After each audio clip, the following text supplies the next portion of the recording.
any way construed as child-specific advice. The Center for Autism and Related Disorders advises working with a board-certified behavior analyst who has experience with autism before starting any intensive behavioral intervention. Any choices you make in determining your child's treatment are completely at your own discretion.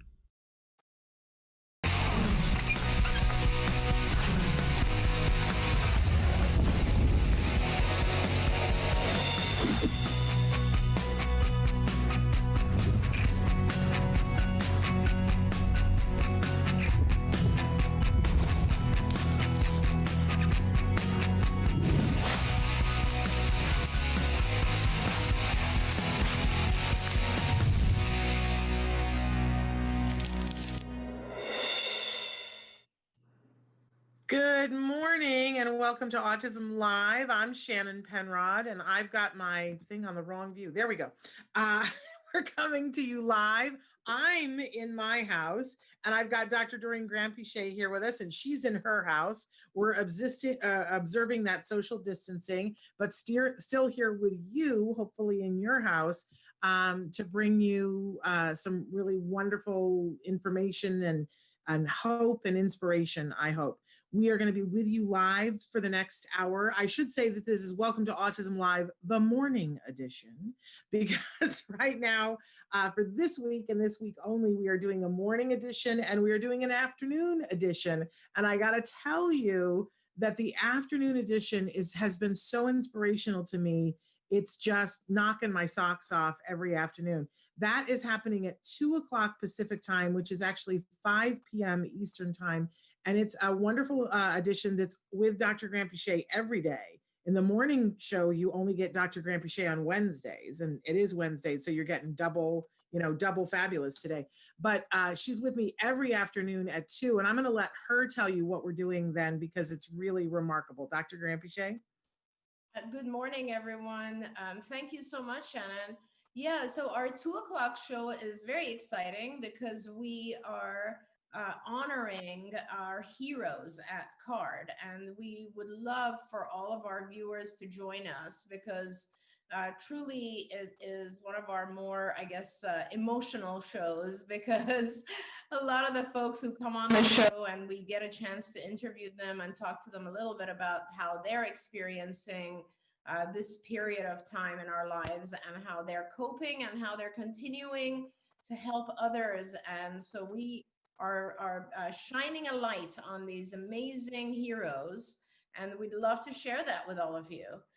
But Shannon, I also want to say that if there are CARD families joining us right now on our show right now, I am doing a kind of private Ask Dr. Doreen for just CARD families every day this week at noon. That's just because we have so many people asking questions and needing some guidance and advice that we ended up doing an extra show for everyone. Yes, and if you are a CARD family, check your email because the code for that webinar, it's a private code and it's been emailed to you. So check your email and find that so that you can join us. Now, for the rest of the world, you're here on Wednesday, and it is the day when you get to do that as well, which is super fabulous for you. And Dr. December is here, as you can see. Usually, we hide her off camera for a couple of minutes. We're not hiding anything anymore. That's what COVID has done for us. Everything's out in the open. So she's here. She's going to be answering your questions.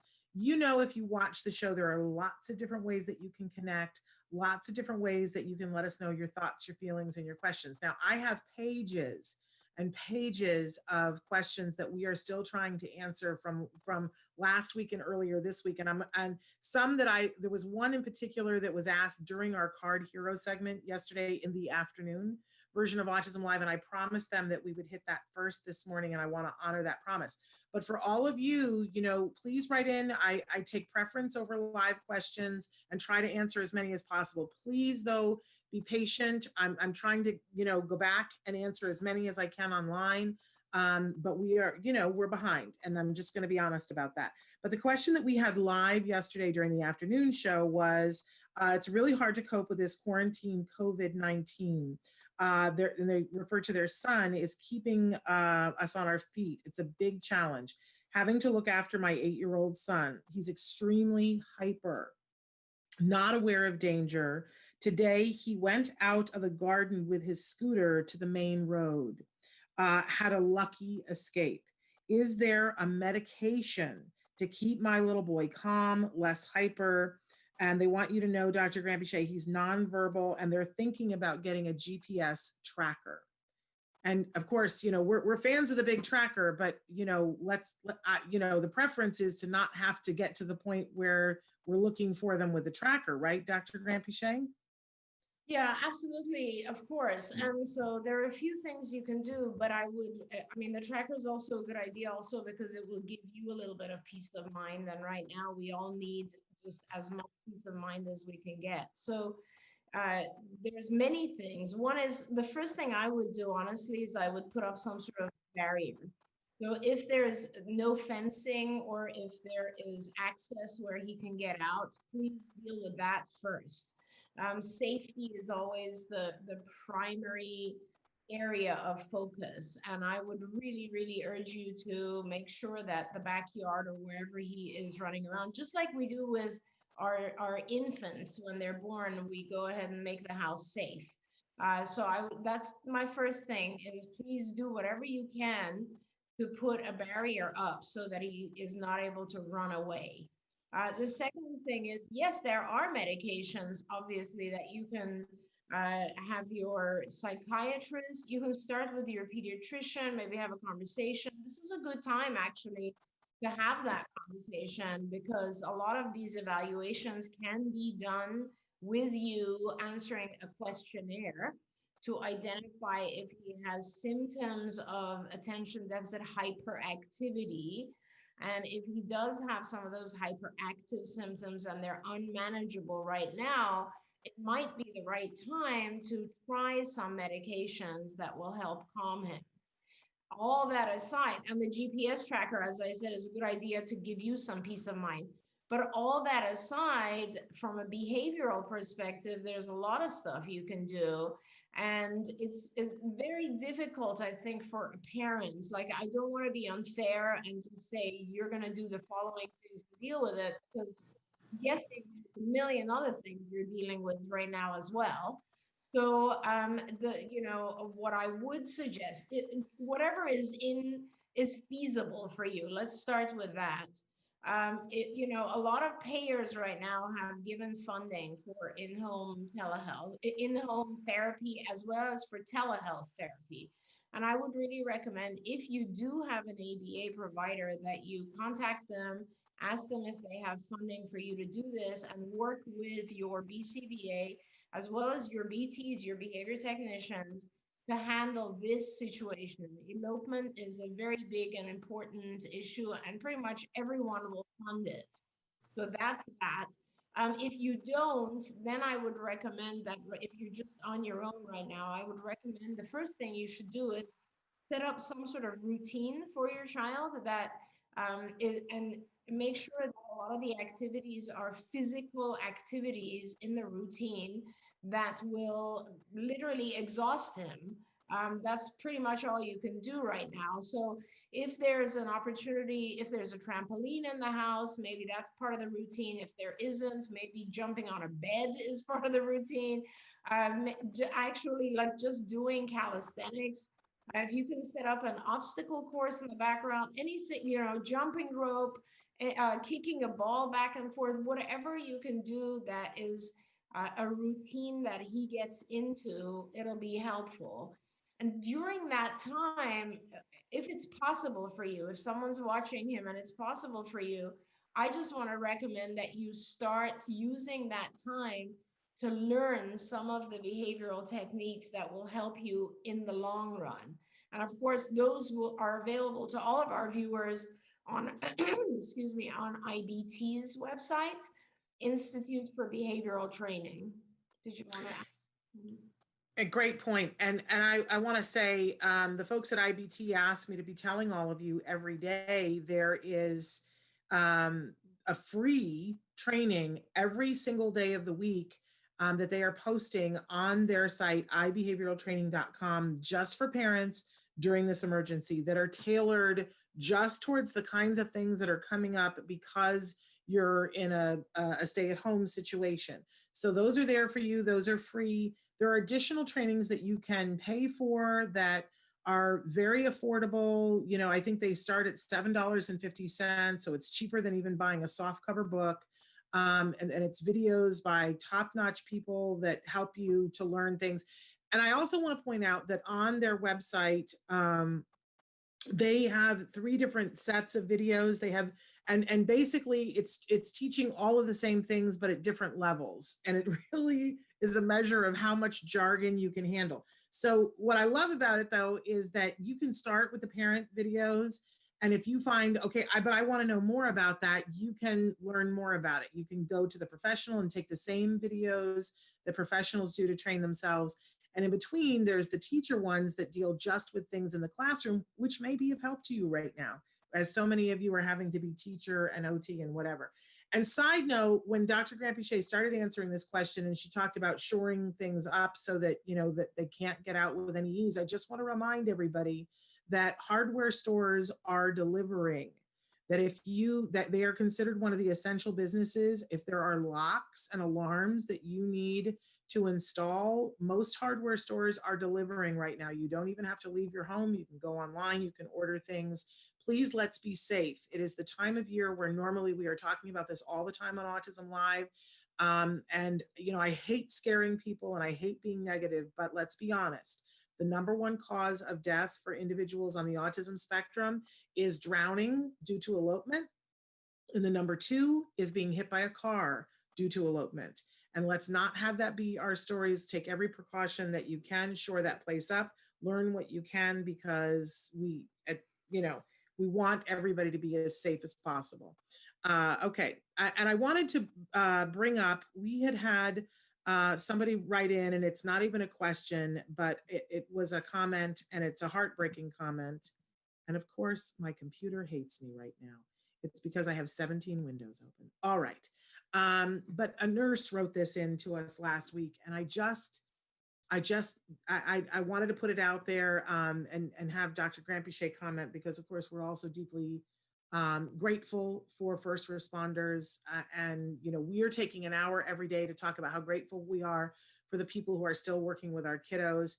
And this is a nurse. I don't want to leave her out. She says, I'm so overwhelmed. I'm a nurse. I work 2 nights a week. I have an almost 5-year-old with autism. I'm doing his ABA program with the help of his BCBA.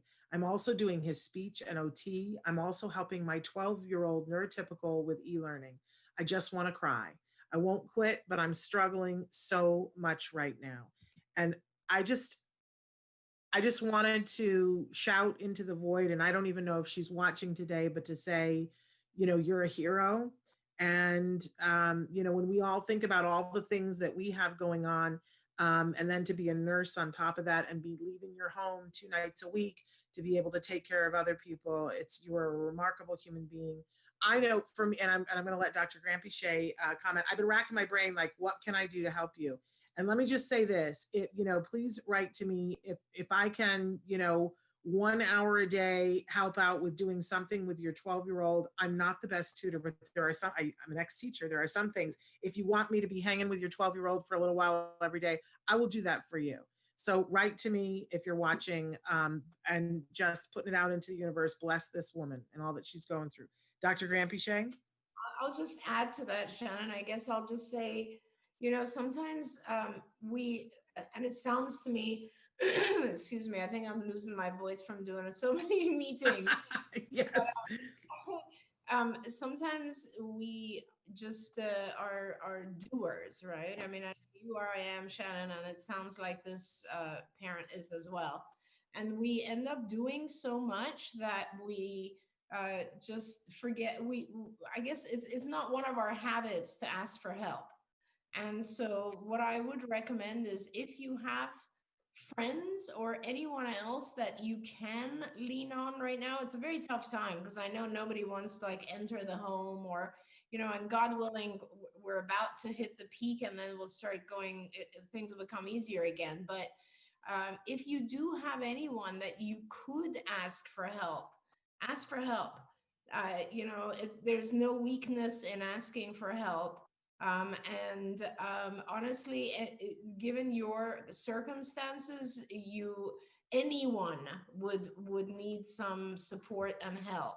And so I'm also very sorry that we're not able to help you. I wish there was something we could do. I guess the only thing I can tell you is that I read a lot of scientific projections about what's going on with COVID-19, and there's a lot of hospital research that it has indicated that this is very much like a normal curve, and we're about to hit the peak of it early next week. And if we hit the peak of it early next week, or like around somewhere between the 11th to the 15th of April, then hopefully if all of those are accurate, things will start getting better after that. So that I'm holding on to that, and I'm holding on to just the hope that life will start to get easier again in the middle of May. So I just want to give you that hope as well, and hope that you're able to cope through it. Thank you so much. And I also, a comment that we'd gotten the other day that we hadn't had a chance to get to, but I see that that person is watching right now.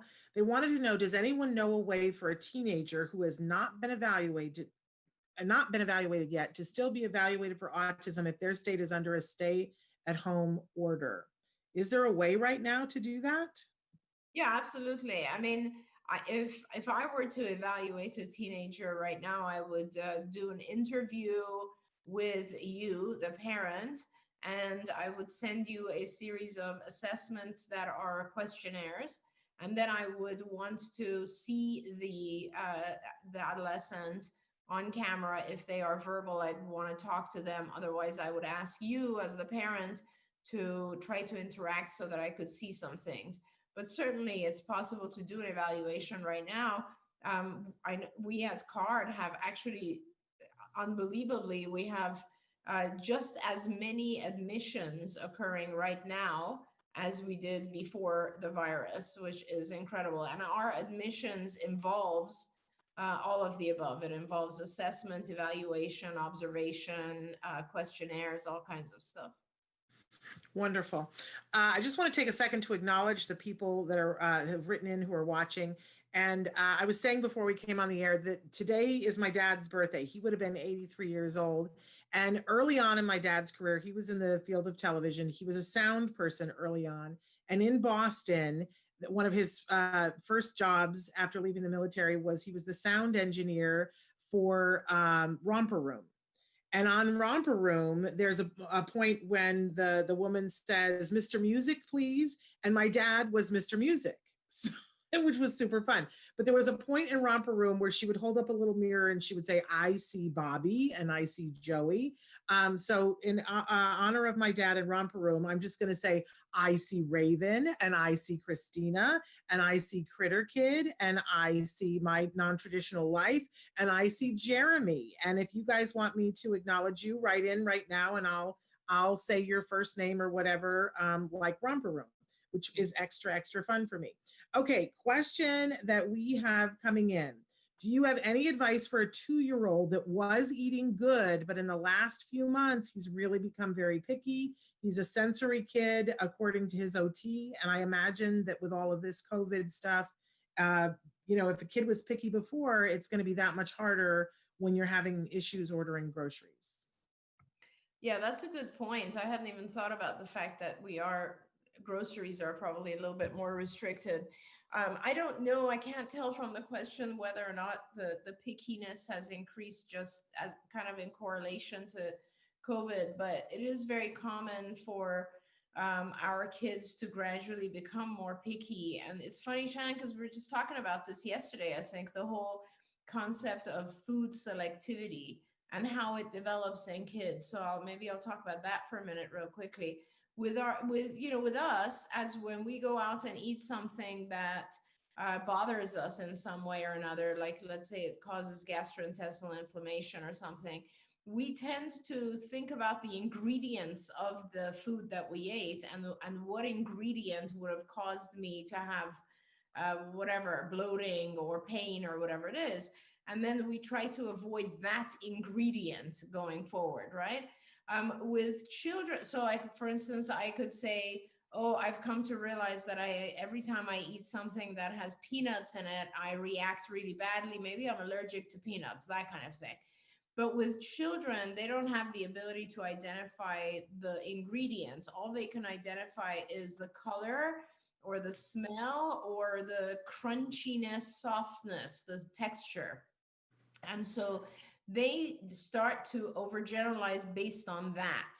So, for instance, with your child, what's happening is that possibly he had some other food that was mushy. And I'm guessing, because a lot of our kids a lot of our kids just want crunchy foods, but it could also be that your child just wants mushy foods, which is a different issue, by the way. And maybe you can write in and tell us about that. But it is an overgeneralization of something that caused them some dislike or some other problem at some previous point. I would take it very much to mean, first of And all, she said, by the way, she says mushy, that they only like mushy stuff. okay, great. I'm so glad that we're live and you could tell me that. Because when the issue is mushy, this actually becomes a really, really good red flag for you. So yes, on the one hand, I would want you to work on that, and you can work on that by like requiring a small bite of something not mushy. Let's say it doesn't have to be crunchy; it just has to be chewy. And then giving multiple items that are mushy. In other words, you start with, let's say you have a bowl of oatmeal, okay, or something that the child likes, pudding, right? And you require the child to eat one piece of, let's say, bread or something that is not mushy, and one piece, and then they can have the bowl of the mushy food, right? And then tomorrow they have to have 2 bites of the item that's not mushy, and then they will get the rest of the stuff, right? So you gradually increase the requirement of non-mushy foods that way. Now, and you reward the child significantly, massively. You throw a party when they have a bite of the non-mushy food. What's very important as you're doing this is a feeding program. What's really important, though, is aside from all that, what's really important is that most of the time when our kids prefer mushy foods, this is an indication that their tongue is not moving around enough. They're not able to make chewing an action movement of the mouth, which actually is apraxia, and it will lead to language delay. So it is very important that you actually start doing some stuff that kind of mobilizes all of the inside of the mouth. And those types of things include getting your child a vibrating toothbrush so that they can put that in their mouth and activate everything that's in there. Doing a lot of exercises that help the child move their tongue around. Just think about when you're talking or eating, how many different ways your tongue moves, right? And our kids generally have a hard time with that. And so it would be very good if you could help do those exercises, like just sticking your tongue out, moving it up, down, to the side, left, right.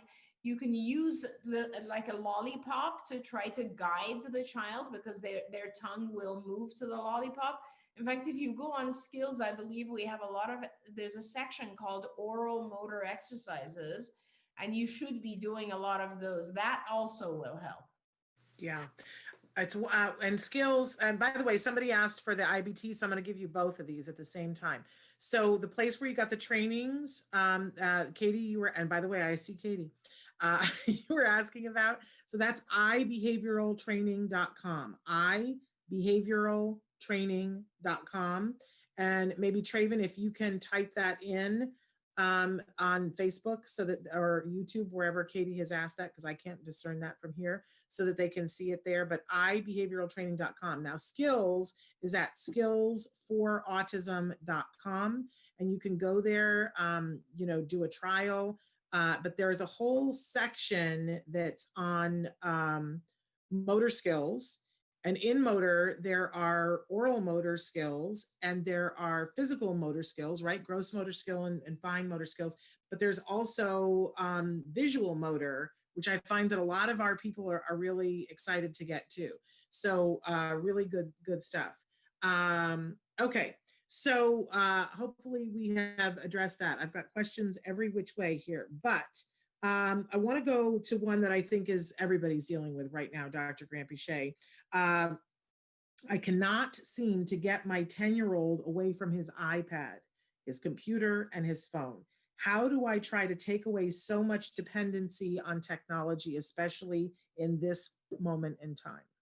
Which I think is the question, right? For everybody.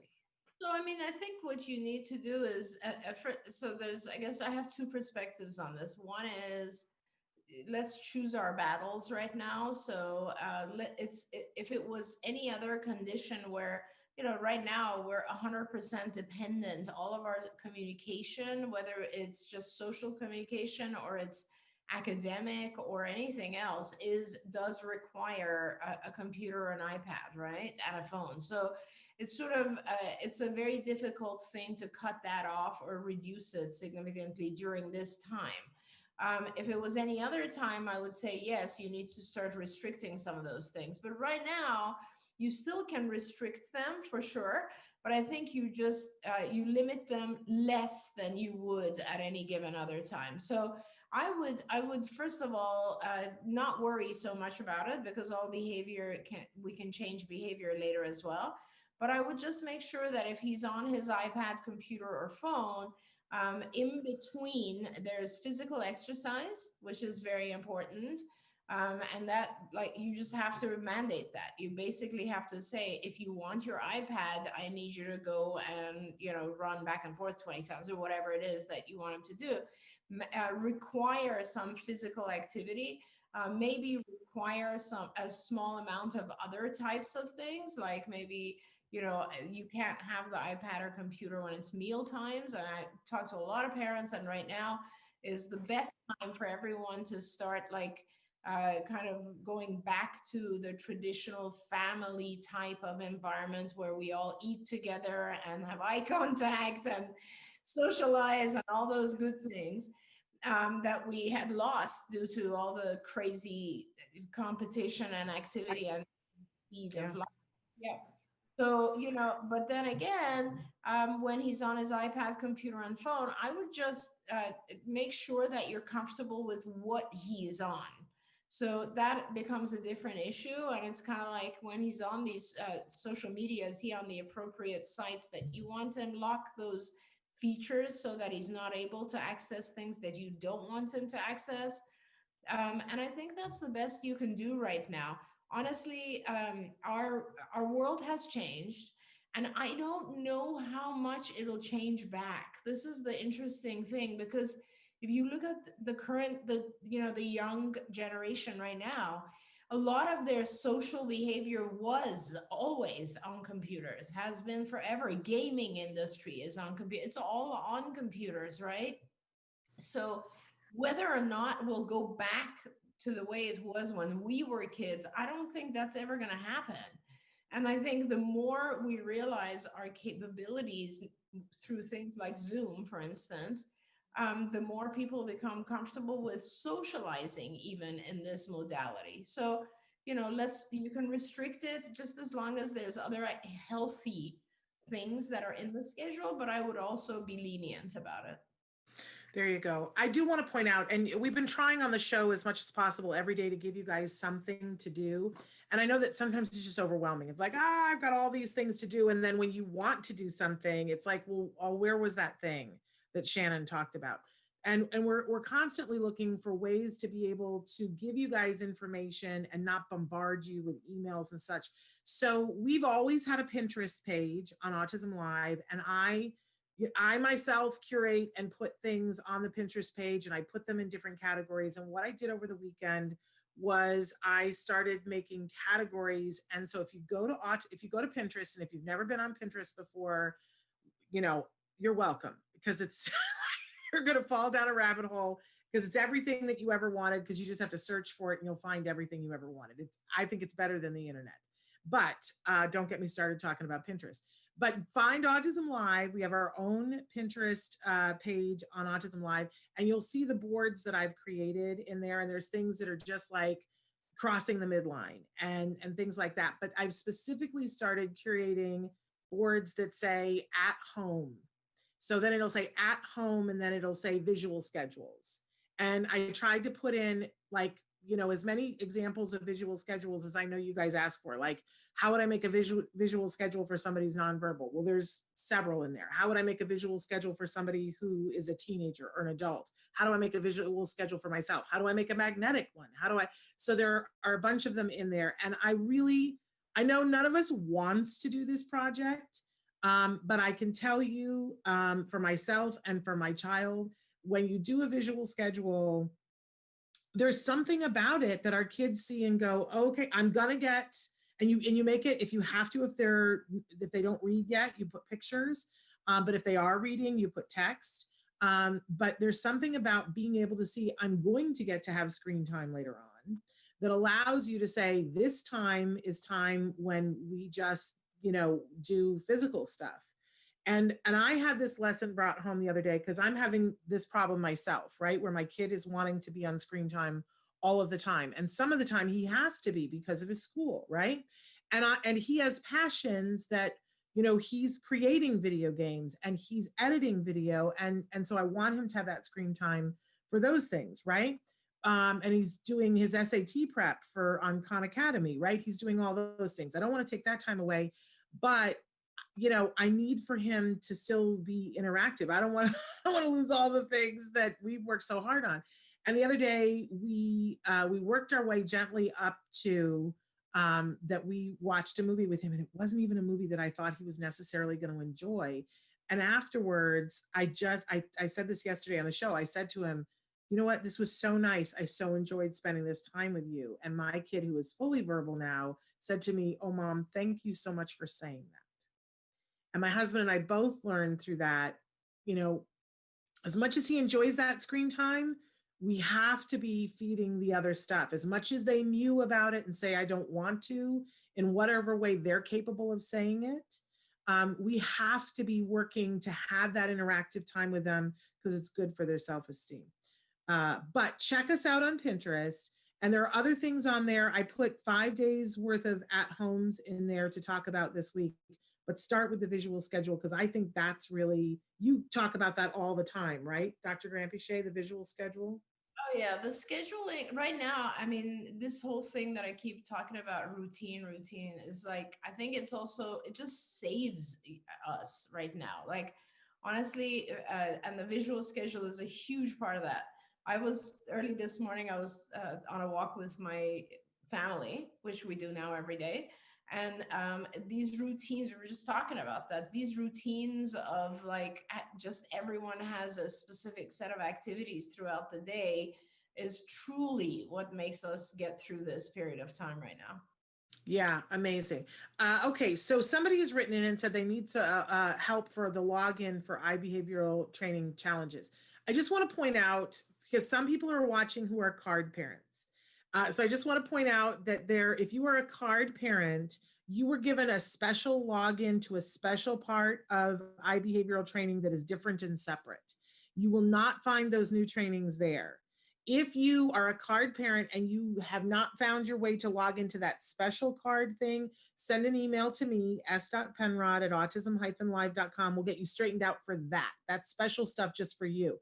But for everyone, card parents and everyone in the world, if you just go to ibehavioraltraining.com, they have a place for you to click on there to find those new trainings that are every day for things to do right now. And that's for everyone.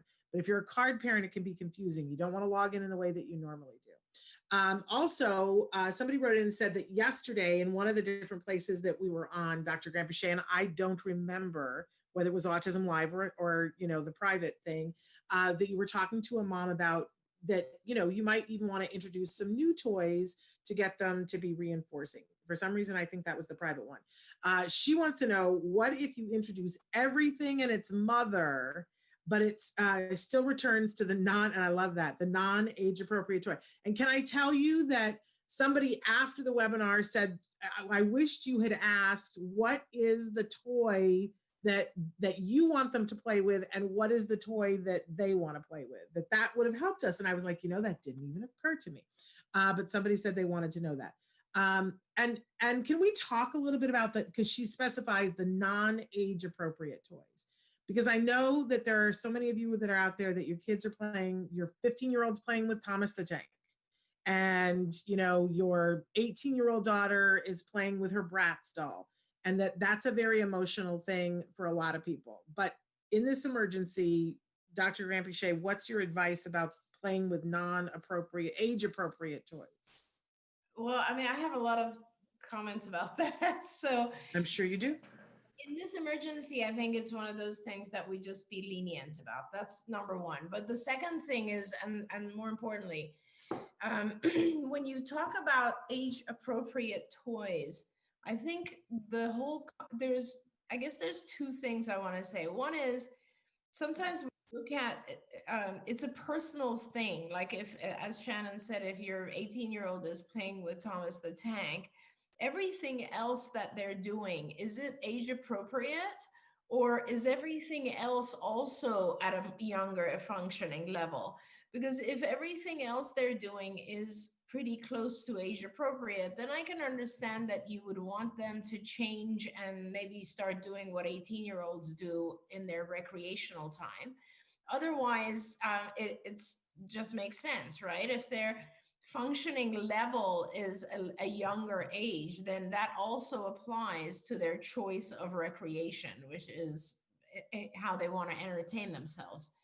Now, that issue aside, I just also want to point out that what you should be also doing, it's not about the toy so much as it is about what the child gets out of it. So if someone is entertaining themselves with, let's say, Thomas the Tank, maybe it's all about trains. And maybe it's not really about trains, but it's something about the routine of trains or the sound of trains, or I don't know, some feature of that you could take and then develop a similar type of toy or activity or whatever it is, but that is a little bit higher in age level. So for instance, maybe that person would now be interested in reading about trains as opposed to playing with Thomas the Tank. Or maybe they want to look at documentaries about trains. I don't know, but our interests are based on specific things, and they're not necessarily, it's not about the toy. Although in our field, honestly, with our kids, it could also be that he or she's just interested in the music that comes from the toy, the color of the toy, the sound of the toy, whatever it is. Find out what it is about. Sometimes we think of something as being appropriate or not appropriate, and then we want to eliminate the things that we classified as not appropriate. Let's find out what it is about that preferred toy that is so engaging for the child, and let's see if we can take that aspect and make it something that's maybe more socially appropriate. That is like reason 3054 why I love Dr. Doreen Granpeesheh, because there are a lot of ABA people out there, I think, that push this idea of, everything has to be age appropriate. And let's face it, your mother-in-law pushes that. Why is he 18 and he's playing with a Thomas the Tank Engine? And it becomes an indictment of you as a parent. But I just want to point out, do you know who Mandy Patinkin is? Mandy Patinkin is a world famous actor. He played Che Guevara on Broadway in what's the Evita. I couldn't think of it for a second. And then he's had a brilliant film and television career. And do you know what he does with all of his waking spare time? He has a train track thing. He has a whole room in a building that he built near his house where he has trains and he builds and adds on to it. And he's just one of a million people. Those hobby model places wouldn't exist if it was only 8-year-olds who loved that kind of stuff. Now, but it's exactly what Dr. Granpeesheh is saying, is that he's capable of balancing his checkbook. He's capable of doing his job. He's capable of doing all those other things, but his passion, his hobby, the thing he spends all of his free time on is those trains. And you know, I don't know what his mother's mother-in-law was saying, but at a certain point everybody shut up. So I think, you know, building that interest, you know, this is why we love her. Dr. Grant-Pichet tells us about keeping it reasonable and keeping it specific to the individual and allowing them to be who they are, but the very highest them that they can be, so that it doesn't prevent them from having a conversation with someone, but we get to stay, you know, true to their passion, which is trains. Can I just say that there was a mom years ago when we started Autism Live who would write into us about the fact that her son, the only thing he found reinforcing was the Lion King. And that was it. That's the only reinforcer she had. And he was all about the video Lion King. And I remember way back when Dr. Grant-Pichet saying, well, let's expand on the Lion King. Let's, you know, let's get the stuffed animal, because this was a little kid, and let's get the book. And then it transferred. So then it was all of a sudden he loved his Lion King book. Well, now we had two reinforcers. And then from there, they built in and eventually were able to add, you know, the little plastic animals that that you can get. So he started being interested in things that were jungle. So after a period of time, this kid had a bunch of things that reinforced him and that helped him with everything. So it does work, and it can. And you were right on the money. She said that it trains was the thing. And she said functioning is age appropriate, but social is lower.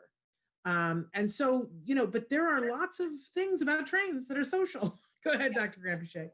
Absolutely. And I want to go back to exactly what you were talking about, since it happens to be trains. There's, you know, just, it's so funny, Shannon, because years ago, I remember talking to a lot of my parents, or talking like maybe 30 years ago.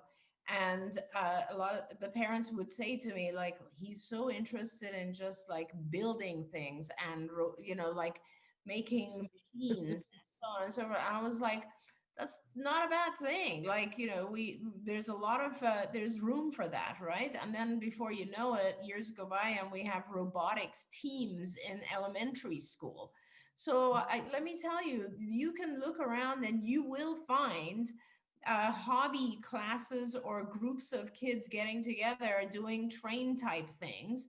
And that would be completely a way for him to enter a social environment, and be able to deal with that. The key to it is not necessarily changing the item. It's, first of all, finding other people who have the same interest. And secondly, making sure that the person, that your child doesn't do 100% of their time focus on that. And that's true for all of us. I mean, you know, you look at any person who has a passion about anything, everybody has the tendency to just want to do that one thing that they're very passionate about, and we force ourselves to do all the other things that we have to do, and then reward ourselves with that particular reinforcer. So I think for all of our kids, it's a matter of just teaching them over time that they can engage in the things that bring them joy, but only as a reward, and that there are other things in life that they need to accomplish in order to gain access to that. Wonderful. We've got a very special guest who's watching the show right now, and I want to give a very special shout out to Griffin. I see Griffin, and Griffin, can you come over here and give me a high five, Griffin? Dude, I'm so glad to see you. I'm so glad you're here, Griffin. And I want to say that I see Alyssa as well, and I see, who else do I see here? I see a bunch of people, and I can't get my thing to move now. There we go. I see Cassidy. Cassidy, I haven't seen you in a while, and I've been busy, but I'm going to get through to you. And Leanne, I want to say hi to you. And I want to go back to a question that we had. I have a 20-month-old that has already tested high risk for autism on the MChat. I'm on a wait list for the developmental pediatric specialist, but I'm wanting a full eval, a diagnosis ASAP for him to have access to resources. What's the best way to go about that? Sorry, I think it depends on what state you're in right now. If you have 20 months, I mean, anyone who's a diagnostician or a psychologist should be able to diagnose by observation at this point, and you have the MCHAT results as well for screening. So it depends on where you are. There are still wait lists for some states. I would recommend that you just get in touch with your pediatrician and ask for a referral to get a diagnosis as soon as possible. An MCHAT will speed things up. A lot of people are doing diagnosis right now via Zoom, so that is also possible to do. Okay. And if you need to reach out to me specifically, s.penrod@autism-live.com. And Cassidy, I am sorry, I've been busier than, as my mother would have said, busier than a one-armed paper hanger. But Cassidy has been watching the show from the beginning of time, and Cassidy has her own show now. And I want to be on Cassidy's show, and Cassidy, we want to have you on here. So I promise, I will get back to you. Okay, and Kathy, I see Kathy. I want to say that, and I see Anna Marie. Question. I have a 33-year-old that is working at Ralph's. Oh my gosh. Essential worker, right? Any suggestions how I can discuss COVID virus safety? Today, I finally got him to wear a mask at work. He is very unaware of boundaries and space. What a hero, because he's going to work, and what a hero you are, Mom, that you're having that happen and wanting him to be as safe as possible. So Doreen, what can we do? Dr. Granpeesheh, what can we do to help this young man to stay safe at Ralph's? And for those of you who don't know, Ralph's is a grocery store here in California. What a wonderful question, and how lovely. That's terrific. It so happens that at my Ralph's down the street, there's also a young man who is on the spectrum, and he works there, and I see him often. I think you just need to kind of list the things that you would like to be taught, in terms of safety. Safety is a very abstract concept. It comes with things like, the whole concept of safety is very difficult to teach. I wouldn't necessarily want to work on that. I would just outline the things that, the behaviors that you would want him to exercise. So for example, you need to wear a mask, rules, right? So you need to wear a mask. You need to maybe wear gloves. You need to stand 6 feet apart from others. You need to wash your hands every 30 minutes. So those would be like 4 really good rules. And I'm not sure that I would go too much into trying to explain all of it. One of the things that we do with our very, very high functioning adults is to draw comic strips of people and to explain. I mean, with COVID-19, we've developed a lot of different instructional, protocols for teaching our kids or telling our kids what this is. It's a double-edged sword, so be careful, because you want to make sure they understand, but you also want to make sure they don't you don't cause a massive amount of anxiety.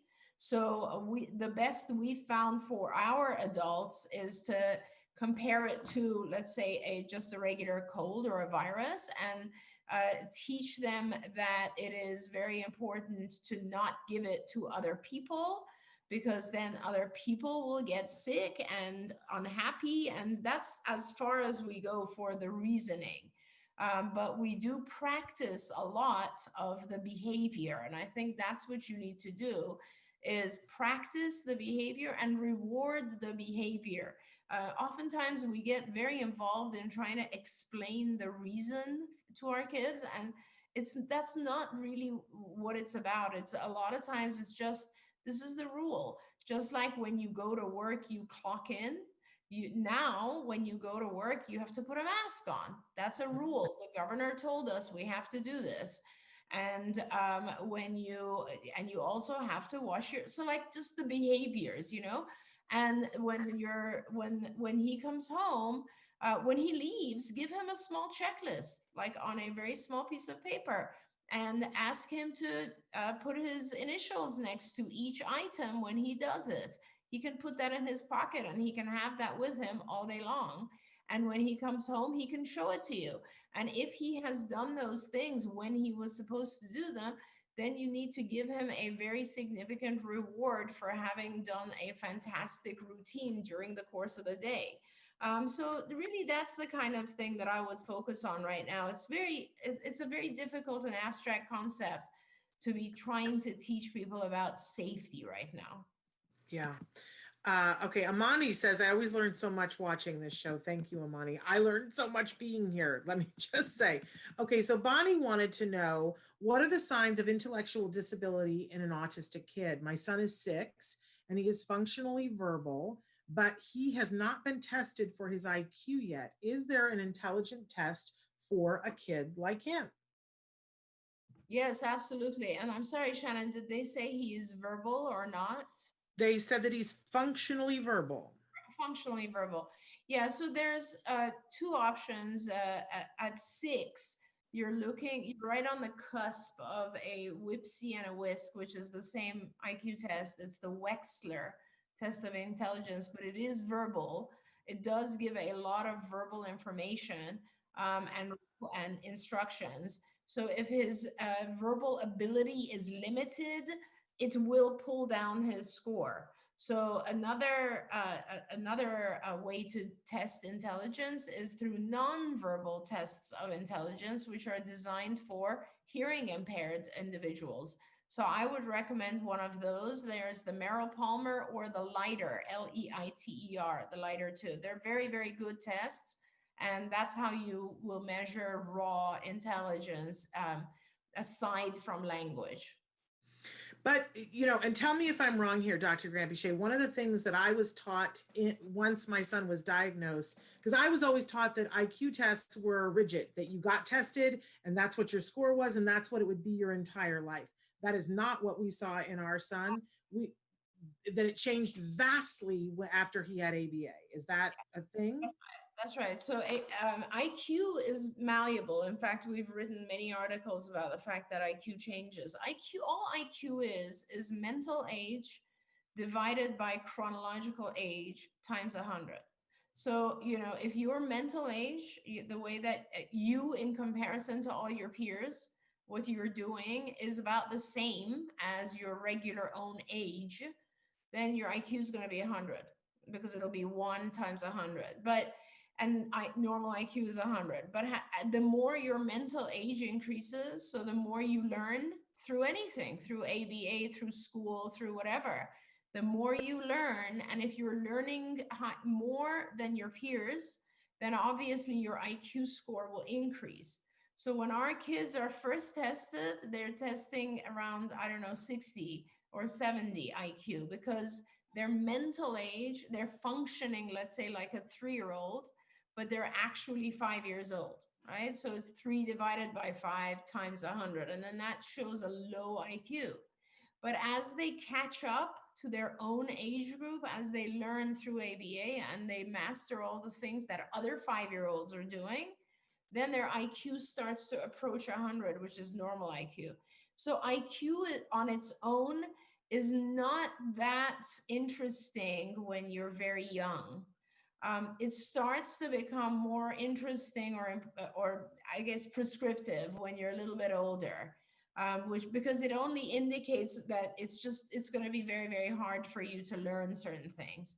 But having that aside, it's not a big, I always tell parents, IQ, diagnosis, all of these things, they change. It all changes. So even if you get a diagnosis today, don't be worried or scared, because everything that you're doing, especially if you're doing a lot of ABA and other interventions, the whole concept, the whole process of doing all of this is in order to change IQ, in order to change social behavior, in order to change the diagnosis. So it's not a life sentence by any means.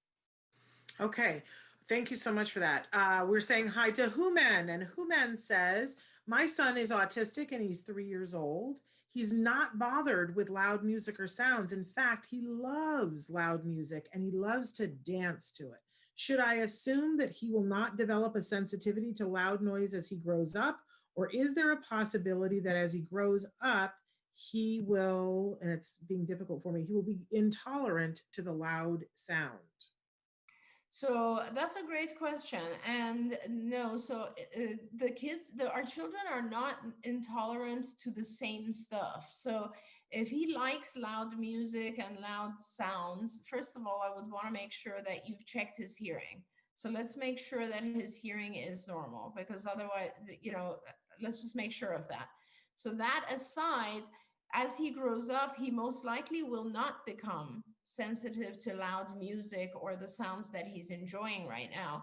He may become sensitive to other sounds that you have not necessarily experienced yet. For instance, the sound that a fluorescent light bulb makes, which many of us don't hear, but your child might hear and it might bother him or her. Or let's say he might become sensitive to the sound of an airplane outside, which you and I might not hear at all until it's right above us, and our kids can hear that. So the frequencies of sounds are different.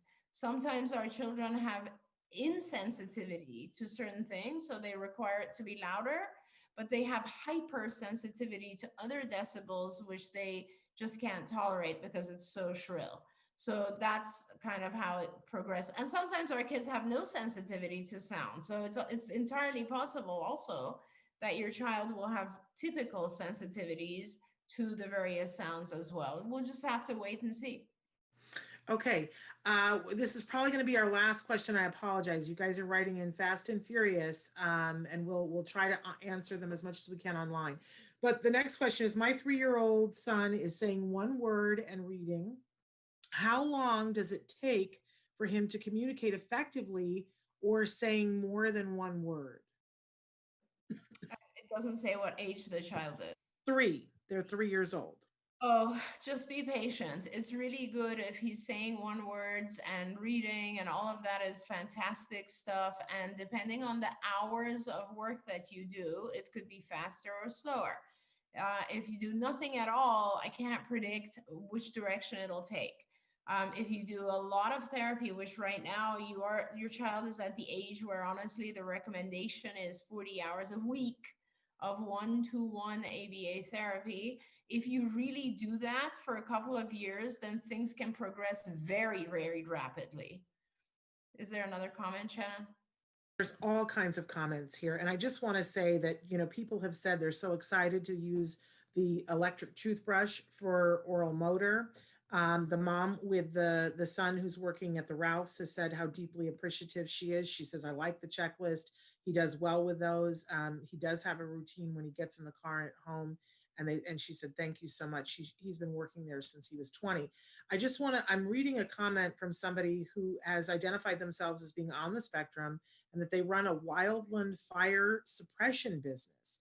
But they have a lot of health concerns. They're listing a tracheostomy, a G tube, and 47XYY syndrome. Anything possible if you try hard. And thank you for that, because we all agree with that. 8 months out of the year, when not in fire season, I attend an adult autistic day program and do maintenance on the 21 group homes we own. What an inspiration you are. 1 day a week, I do a day program only. Dreams do come true if you work hard. I just wanted to take a second to acknowledge that wonderful person and to say what an inspiration they are. Thank you so much, you guys. And I apologize for the comments that we didn't have a chance to get to, but we're going to continue to be here. And we are back this afternoon in just a few hours. And if you haven't watched one of these episodes, it's so hard for me not to cry through the whole thing. I'm so inspired by the people who want to help our kids. And if you need to put that in your bucket today, because you just feel like maybe you're alone and you're feeling like nobody cares about you, tune in for this hour and you will see that there are people that you don't even know who love your kid and care about you and want to make sure that everybody's getting what they need. Don't you think, Dr. Grampiche, it's so inspirational? Absolutely, very much so. Real live heroes. So we will be back with that. I want to tease out a couple of things though for you. Tomorrow on Autism Live, Bonnie Yates is here, and we're going to take the whole hour with her because so many of you have written to us about your fears about school and about what's happening now and what will happen this summer and what will happen in the fall and your kids getting behind. Bonnie is a special education attorney. She has got some answers for us and some calls to action because there's some very interesting things happening right now. One of the things that was in the stimulus package was that the right to decide what the schools were going to do was given to Betsy DeVos, our head of education, our secretary of education, and she had 30 days to decide. We're being asked by a lot of our special ed attorney friends to let them know, because they're talking about a voucher system for our special ed. You're going to want to tune into this hour tomorrow to hear what's going on. And then on Friday, oh my gosh, and I know that this is exciting to Dr. Granpeesheh too, we are going to have Julie Matthews from Nourishing Hope here talking about the nutrition that we put into our kids specifically during this COVID time. And she says she's got 3 things that she can tell us that are going to help us to help our kids to be healthier during this emergency. I can't wait to hear what that is. And I know, Dr. Granpeesheh, that you have done a lot of work with Julie over the years, and that's a pretty exciting thing for you as well. So anything you want to say about that? No, I love both of those folks, and I'm really glad you have them on the show. I'm going to try and join. And every day, thank you. That would be great. We would, because anytime we have you, that's like sun, moon, stars, right?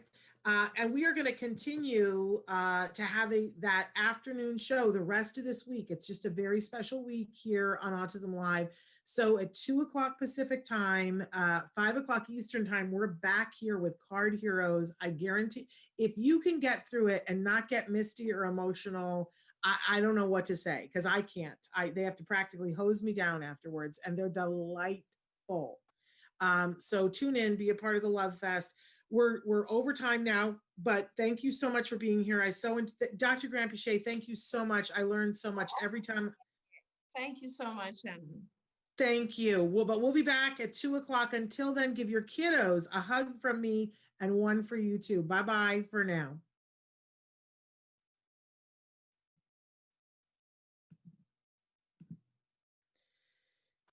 Ugh.